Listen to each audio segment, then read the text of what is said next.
Vitaj späť.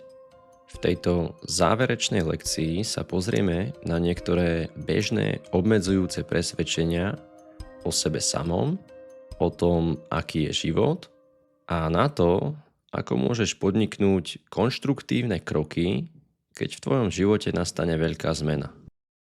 Rýchlo si zopakujme, čo sme doteraz prebrali, pretože tieto témy položili základy, na ktorých budeme stavať v tejto záverečnej lekcii. Hovorili sme o tom, ako pracovať s odporom, so strachom, so sebakritikou a s beznádejou. Pozreli sme sa na to, ako si po náročnej zmene vytvoriť priestor pre svoje prežívanie. A videli sme, že naše reakcie na zmenu často predstavujú tie druhé šípy, ktoré prinášajú ďalšie utrpenie. Skúmali sme tiež automatické myšlienky, ktoré vedú k strachu a úzkosti. A hlboké presvedčenia, ktoré tieto myšlienky poháňajú. Videli sme, ako môže konanie zmeniť naše myšlienky a zmierniť strach. Venovali sme sa aj mylnému presvedčeniu, že naše ťažkosti sú osobné a jedinečné. A nakoniec sme videli, ako chyby v myslení alebo kognitívne skreslenia môžu viesť k beznádeji a ako sa vyhnúť neprospešným formám nádeje. Teraz sa teda zamerajme na hľadanie cesty vpred, pretože veľká zmena nás často spomalí alebo úplne zastaví, ako keď dostaneš defekt. Keď Seth ochorel, nedokázal pracovať tak, ako predtým. Nemohol sa stretávať s priateľmi, pretože mal problémy s hlasom. Podobne aj ty vieš, ako zmena v tvojom živote narušila bežné veci. Tvoj život už nie je taký, aký bol. A možno teraz nie je vôbec jasné, ako ísť ďalej. Bez práce, ktorú si mal, so zdravotnými problémami, alebo bez človeka, ktorý bol súčasťou tvojho života. Keď tvoj život plynul hladko, mohlo to pôsobiť ako jazda autom po diaľnici. Vedel si, v ktorom pruhu ideš a cítil si sa pomerne bezpečne a isto. Vieš, odkiaľ prichádzaš a vidíš, kam smeruješ. Potom sa niečo stalo. Akoby iné auto prešlo cez stredovú čiaru rovno do tvojho pruhu a vytlačilo ťa z diaľnice. Keď sa snažíš udržať na ceste, uvedomíš si, že život nie je taký pekný a bezpečný, ako sa zdalo, keď išlo všetko podľa plánu. Zrazu si na rozbitej ceste mimo diaľnice a možno ani nevieš, ako sa vrátiť späť. Keď sme nútení opustiť známu a pohodlnú cestu, často sa stane niekoľko vecí. Jednou z nich je, že sa snažíme vrátiť späť na cestu, po ktorej sme išli. Jediný život, ktorý si vieme predstaviť, je ten, ktorý sme vždy poznali. A tak sa neustále obzeráme späť a hovoríme si, že život musí byť taký, ako predtým. Keď sa Seth cítil horšie a horšie, stále sa nútil pracovať tak, ako bol zvyknutý. Ale viedlo to len k ďalším príznakom a problémom. Zamysli sa nad svojou vlastnou reakciou na zmenu. Možno sa stále snažíš vrátiť na tú pomyselnú diaľnicu. Alebo ideš rovnako rýchlo ako predtým, hoci už máš 2 prepichnuté pneumatiky. Alebo je to skôr idealizácia tvojho predchádzajúceho života.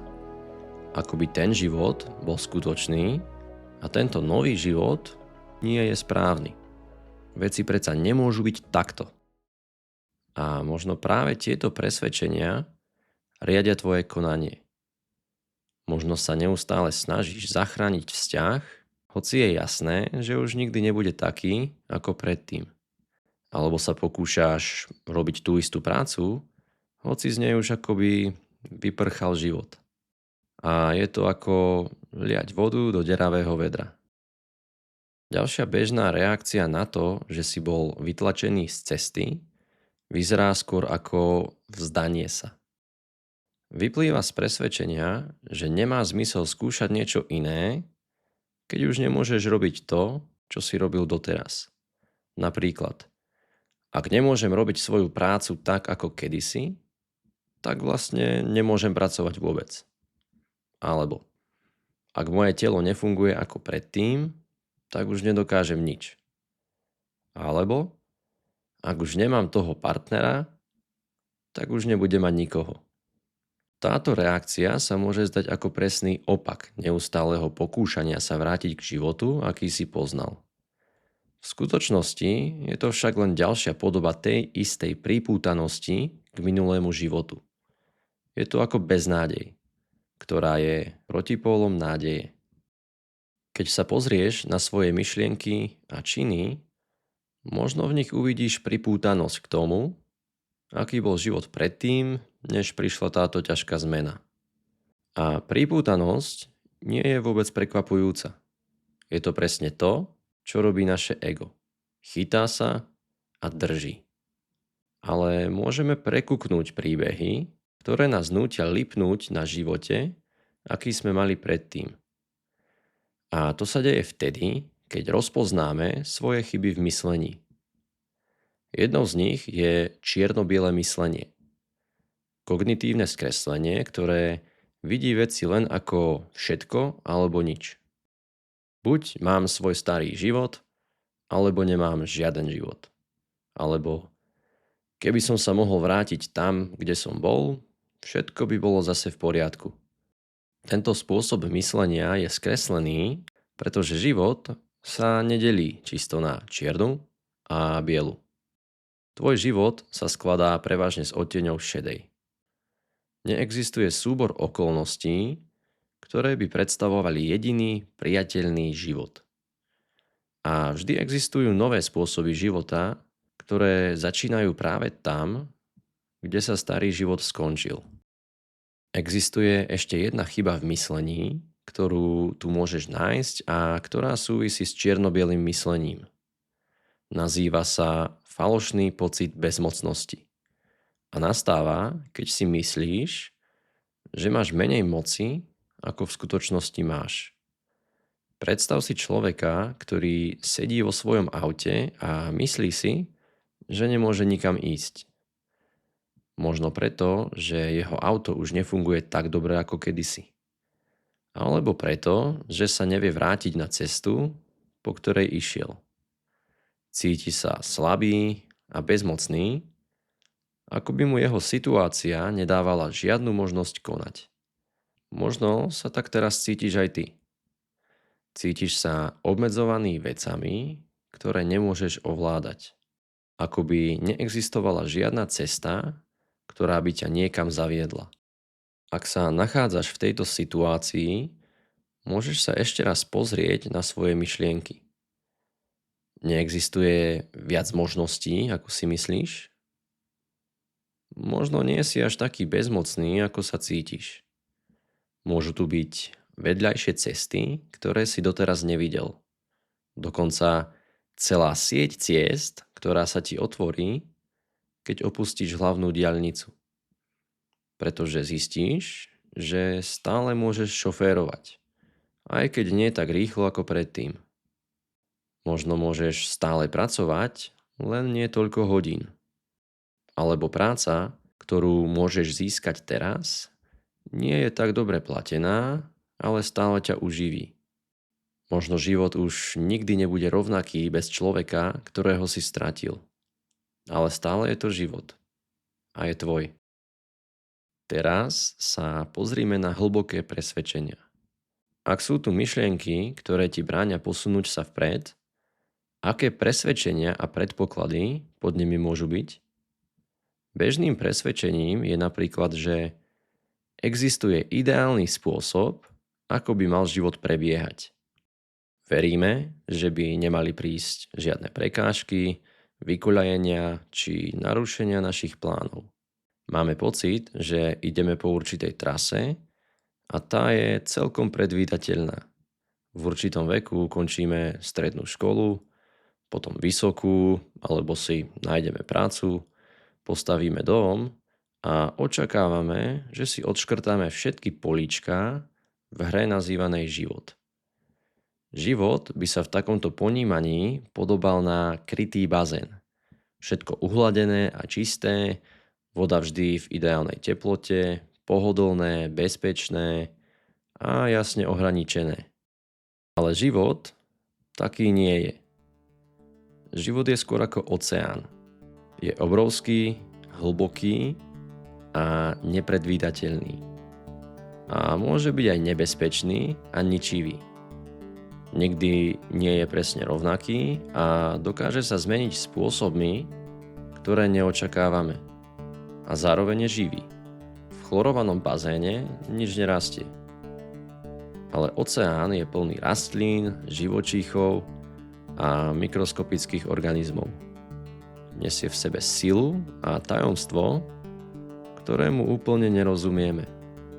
Takže môžeš sa pozrieť, či nie je v tebe časť, ktorá sa snaží život skrotiť a uzavrieť ho do malého bazéna. Tvoje hlboké presvedčenia môžu zahŕňať aj niečo ako som slabý. Možno život vnímaš ako mohutný oceán a seba samého ako bezmocného voči vlnám či búrkam. Neschopného plávať, surfovať alebo plaviť sa na lodi. A táto predstava o sebe samom vedie k myšlienkám, ktoré ťa oslabujú a k pocitu bezmocnosti. A práve to ti sťažuje podniknúť akýkoľvek krok. Preskúmaj teda svoje myšlienky a predpoklady. Všimni si, či existujú nejaké neužitočné hlboké presvedčenia. Venuj trochu času tomu, aby si pochopil, aké sú. Bez toho, aby si ich súdil alebo kritizoval svoju myseľ. Potom ich môžeš začať jemne spochybňovať. Spýtaj sa sám seba, ako vlastne vieš, že sú pravdivé. Hľadaj všetky spôsoby, akými sa tieto hlboké presvedčenia prejavujú v tvojom živote. A nakoniec sa spýtaj sám seba, aké nové presvedčenia by mohli byť k dispozícii. Možno existujú spôsoby, ako vidieť svet, ktoré sú pravdivejšie a zároveň užitočnejšie. Také, ktoré ti dávajú viac slobody konať a ktoré dovoľujú prekvapenia i konce, ktoré k životu prirodzene patria. Môžeš tiež na hĺbšej úrovni prijať, že život je divoký. Nedá sa skrotiť, aj keď túžime po istote a stabilite. Keď sa tvoje hlboké presvedčenia začnú uvoľňovať, môžeš sa zbaviť fantazijného ideálneho života, s ktorým svoj život porovnávaš. Neexistuje žiadny model, podľa ktorého sa má život odohrávať. Nie je nič, čo by sa malo stať. To všetko sú len predstavy. V živote nemôžeš zaostávať, pretože neexistuje nič, s čím by si ho mohol porovnať. Svoj život si ešte nikdy predtým nežil. Je tu len život, ktorý sa práve odohráva. Takže porovnávanie, ktoré si vymýšľa naša myseľ, nie je založené na realite, pretože realitu nie je s čím porovnávať. Je to ako by si povedal, že dnešok nie je dosť dnešný. Tvoj život nemôže porušiť nejaký štandard, pretože sa vytvára v každom novom okamihu. Preto môžeš upustiť neprospešné myšlienkové vzorce. A namiesto toho sa sústrediť na veci, ktoré ovplyvniť môžeš. Tu je cvičenie, ktoré môžeš použiť, keď sa posúvaš ďalej vo svojom živote. Všímaj si, keď sa tvoja myseľ sústreďuje na to, čo sa môže stať. Všetky tie neznáme môžu viesť k pocitu bezmocnosti alebo k paralýze. Skús si teda položiť inú otázku.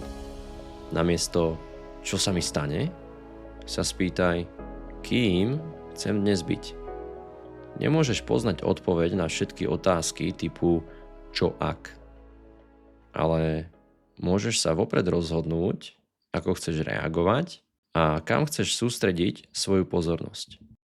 Zamysli sa nad tým, akú kvalitu prítomnosti chceš priniesť do svojich vzťahov. Hľadaj príležitosti na radosť. Rozhodni sa, ako budeš čeliť výzvam, ktoré prídu. Môžeš sa spýtať sám seba, ako sa môžeš otvoriť životu práve vtedy, keď máš chuť sa uzavrieť. A môžeš si naplánovať aj to, ako budeš pristupovať k svojim myšlienkam. Rozhodnúť sa, ako sa budeš niesť životom, je silným liekom proti myšlienkam na bezmocnosť. Keď znovu získaš pocit vlastnej kontroly a sily, prestaneš upínať pozornosť na okolnosti. Nemusíš si určovať falošné hranice pre svoje šťastie. Každý deň si môžeš zvoliť, že budeš hľadať spokojnosť. Môžeš sa rozhodnúť nachádzať spokojnosť každý deň. A týmto ti chcem poďakovať, že si túto sériu vypočul.